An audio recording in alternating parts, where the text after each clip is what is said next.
अस्सलाम वालेकुम, मैं हूं अलीना शिगरी। आप देख रहे हैं एबीएन डिजिटल। आज की वीडियो में हम बात करेंगे कि 25 साल के बाद किस तरह से पाकिस्तान में दुनिया भर का जो एक जाना माना टेक जायंट समझा जाता है माइक्रोसॉफ्ट, उसने पाकिस्तान से अपने ऑपरेशन समेट लिए। वाइंड अप करने की वजूहात क्या बताई गई? पॉलिटिकल और इकोनॉमिक इंस्टेबिलिटी, यानी कि सियासी और माशी अदम इस्तेहकाम। जो इस वक्त मुल्क के हालात हैं, हम मुसलसल इस बात पर जोर दे रहे हैं कि मौजूदा हुकूमत को, हुक्मरानों को इस बात को समझना होगा कि मुल्क आगे नहीं बढ़ पा रहा। अगर तो पॉलिटिकल इंस्टेबिलिटी एड्रेस नहीं होती तो उससे जुड़ी जो माशी फ्रंट है उस पर जो अदम इस्तेहकाम है उसको आप एड्रेस नहीं कर सकते। आपकी जो सिक्योरिटी चैलेंजेस है वो खुद भी पॉलिटिकल स्टेबिलिटी से जुड़े हैं। पॉलिटिकल स्टेबिलिटी यानी कि सियासी इस्तेहकाम कायम करना किस हद तक ज़रूरी है, ये मौजूदा हुकूमत को अच्छी तरह से इस बात का इदराक है, लेकिन क्यों नहीं करना चाह रहे और अपने हाथों से उन्होंने जहां पर इस मईशत को इस नहज पे पहुंचाया है। और माजरत के साथ हमें 2-3 साल के जो इकनॉमिक नंबर्स है वो इस बात की गवाही देते हैं कि किस तरह से एक अच्छे हालात से मुल्क को एक इंस्टेबिलिटी का शिकार किया गया। और अब जबकि हम जिस तरह से देख रहे हैं कि माइक्रोसॉफ्ट जैसा एक टेक जायंट भी पाकिस्तान से जब ऑपरेशंस वाइंड अप करता है, सो इससे ग्लोबली पाकिस्तान का इमेज किस तरह का जाता है कि पाकिस्तान में एक ऐसी इकोनॉमिक अनसर्टनिटी है या यहाँ पर इन्वेस्टर कॉन्फिडेंस किस तरह से एक डिक्लाइनिंग ट्रेंड शो कर रहा है। जो बाहर बैठा सरमायाकार है, क्योंकि मौजूदा हुकूमत ही है जो हमें तवातर के साथ बताती है कि जेंट्री बीच जैसे सरमायाकार अरबों की सरमायाकारी लेकर पाकिस्तान आना चाहते हैं और पाकिस्तान में सरमायाकारी करना चाहते हैं, जबकि हम इस बात को बार बार इस पे जोर दे रहे हैं कि सरमायाकार उसी वक्त आएगा कि जब आपके मुल्क में एक स्टेबिलिटी नजर आएगी, उसको तमाम फैक्टर्स उसको ऐसे कंड्यूसिव नजर आएंगे, ऐसे बेहतर नजर आएंगे कि जहां पर उसको लगेगा कि उसको यहां पर उसकी सरमायाकारी सेफ होगी। एक तरफ लॉ एंड ऑर्डर सिचुएशन है, दूसरी तरफ पॉलिटिकल इंस्टेबिलिटी है और तीसरी तरफ आपके माशी नंबर्स हैं कि जिससे इन तमाम फैक्टर्स की वजह से उसको नहीं नजर आता कि उसके जो बिजनेसेस होंगे यहाँ पर, उसकी जो सरमायाकारी होगी वो उसको कोई प्रॉफिट दे सकेगी। वो उस हवाले से उसकी इन्वेस्टमेंट्स यहाँ पर सेफ नजर आएंगी। सो इन तमाम फैक्टर्स को एड्रेस करना कितना ज़रूरी था। माइक्रोसॉफ्ट ने जो वजूहात में और भी दीगर वजूहात उसने बताई हैं, जिसमें ग्लोबल ले ऑफ्स भी was part of the strategy as well, जिसमें माइक्रोसॉफ्ट के जो वर्ल्ड वाइड रीस्ट्रक्चरिंग के मोड में जब ये गए हैं तो ये कोई 9,000 से 91,000 तक कहा जा रहा है, 9100 तक जो जॉब कट्स है, यानी कि 4% ऑफ देयर वर्कफोर्स वो ले ऑफ्स कर रहे हैं अपनी ऑपरेशंस को और स्ट्रीमलाइन करने और जो कॉस्ट है उसको कम करने के लिए। सो ये 9,000 to 9,100 के करीब job cuts was part of the restructuring strategy. Strategic shift जो नज़र आता है कि जहां पर माइक्रोसॉफ्ट जो है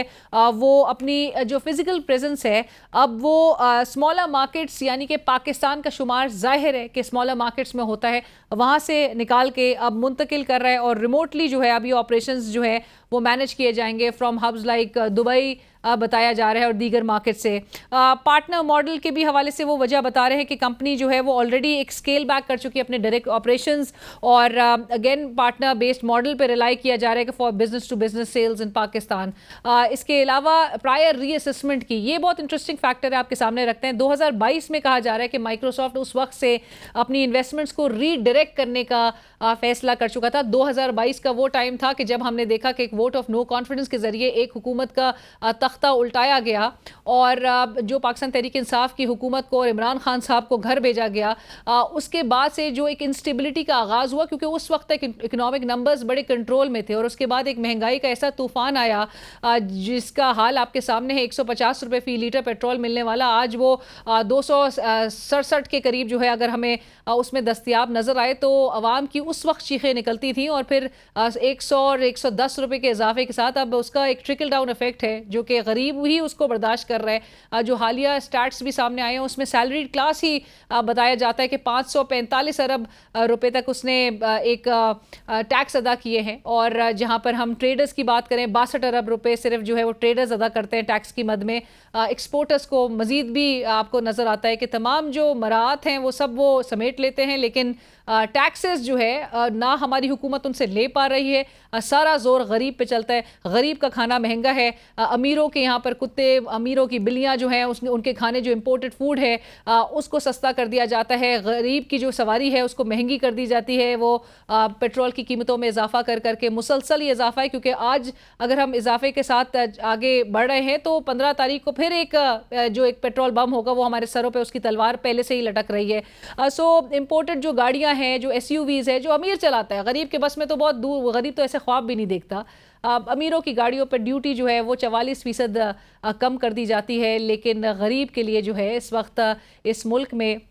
सारे जो लॉज हैं, सारे कानून और कवानीन वो गरीब के लिए है। गरीब पर ही सारा जोर आजमाया जा रहा है, लेकिन ये कब तक और फिर कब तक ये आवाम के सब्र से जो है उसको सब्र आजमाया जा रहा है, ये भी वक्त ही बताएगा। मार्केट चैलेंजेस, कंपैरेटिव लैंडस्केप, बहुत दीगर सारे फैक्टर्स हैं, लेकिन आपको बताने का मकसद ये था कि मुल्क के मौजूदा हालात किस तरह से हमारी इस वक्त मईशत को मज़ीद ठेस पहुँचा रहे हैं, हमारे मुल्क को इस वक्त मज़ीद कमज़ोर कर रहे हैं जो मौजूदा इकदामात हैं। जब आप रूल ऑफ लॉ का जिस मुल्क में नफाज हो, तमाम के लिए जो अकाउंटेबिलिटी की हमें बात की जाती है, पब्लिक इंटरेस्ट की हमें बात बताई जाती है, सेल्फ अकाउंटेबिलिटी की बात अगर बताई जाती है, सो अगर यही तमाम फैक्टर्स इन चेक हो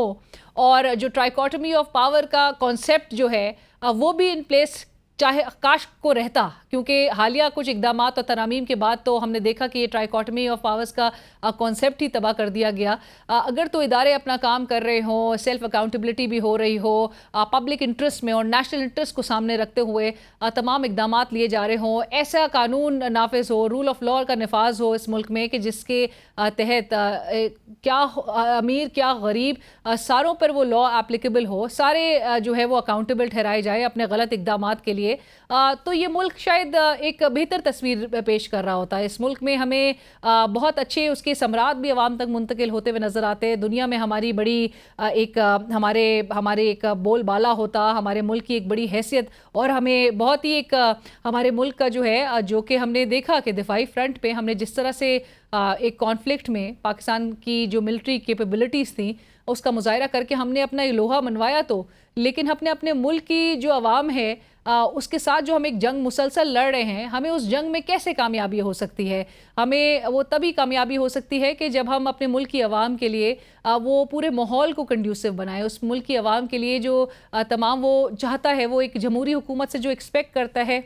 उस जमहूरियत में कि जिसमें रूल जो है और जो हुकूमत होती है वो लोगों की होती है, लोगों के लिए होती है। तमाम जो इक़दामात लिए जाते हैं, जो बजट बनाए जाते हैं, वो आवाम के लिए होते हैं। आवाम के नुमाइंदे जो है वो हमें बरसर इक़्तिदार नज़र आते हैं, और अवामी नुमाइंदों के साथ भी क्या हो रहा है वो भी आपको बताते चले। 2 स्पीकर्स की जो आज डेवलपमेंट उनसे मुतालिक आई है, एक पंजाब असम्बली के स्पीकर साहब और एक कौमी असम्बली के स्पीकर साहब, मैं उसका जिक्र ज़रूर करती हूँ और उसके बाद फिर हम ये वाइंड अप करेंगे। स्पीकर पंजाब असम्बली मलिक अहमद ख़ान साहब वो आज इलेक्शन कमीशन पहुँच गए। एक तस्वीर भी आपको साथ साथ दिखाते हैं। मलिक अहमद ख़ान साहब chief election commissioner Sikandar Sultan Raja साहब से उन्होंने मुलाकात की, और वो तस्वीर जो सोशल मीडिया पे भी सर्कुलेट हुई उसमें दिखाया जाता है, बड़े तबसरे उस पर हो रहे हैं, बड़े लोग जो है वो दिलचस्प किस्म के तबसरे उस पर कर रहे हैं। दिखाया गया है कि मलिक अहमद ख़ान साहब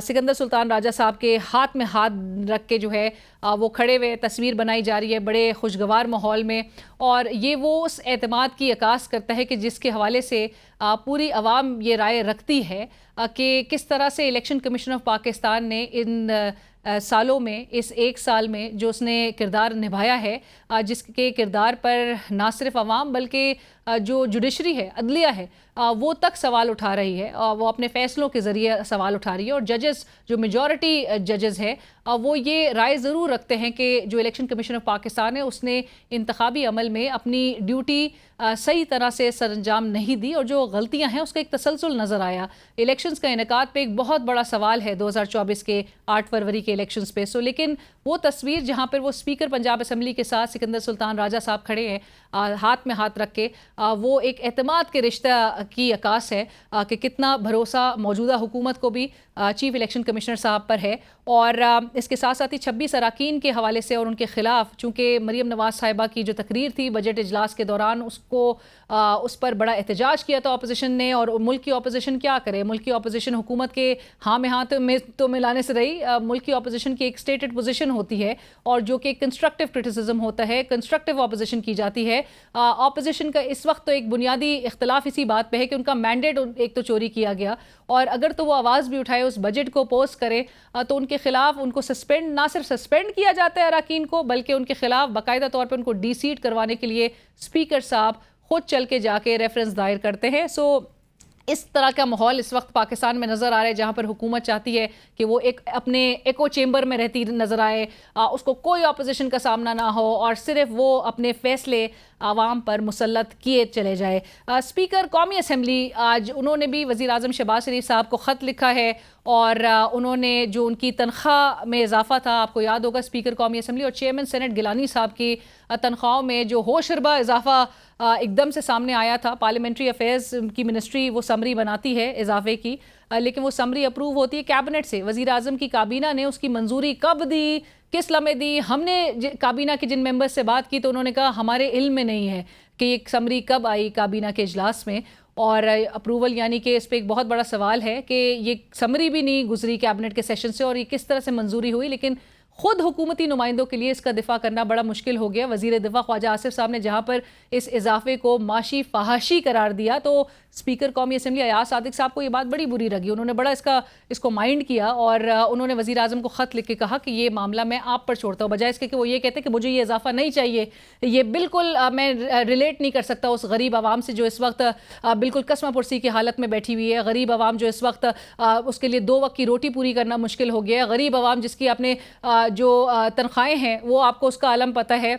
सैलरीड क्लास जो कि मुसलसल टैक्सेस के बोझ तले दबी चली जा रही है। IMF की शराइत सिर्फ और सिर्फ इस मुल्क की गरीब आवाम के लिए है। स्पीकर साहब को चाहिए था कि वो आगे बढ़ के कहते कि वज़ीर आज़म साहब ये अपना ख़त ही लिखना था, अगर आपने ख़तो किताबत ही करना था तो आपको बताना चाहिए था वज़ीर आज़म साहब को कि आप इन हालात में ये बिल्कुल जस्टिफाइड नहीं होगा कि आप अपनी तनख्वाह 20-21 लाख 22 लाख तक आप लेके चले जाए मराद समेत, और गरीब जो है इस मुल्क में उसके लिए ज़िंदगी गुजारना मुश्किल हो जाए।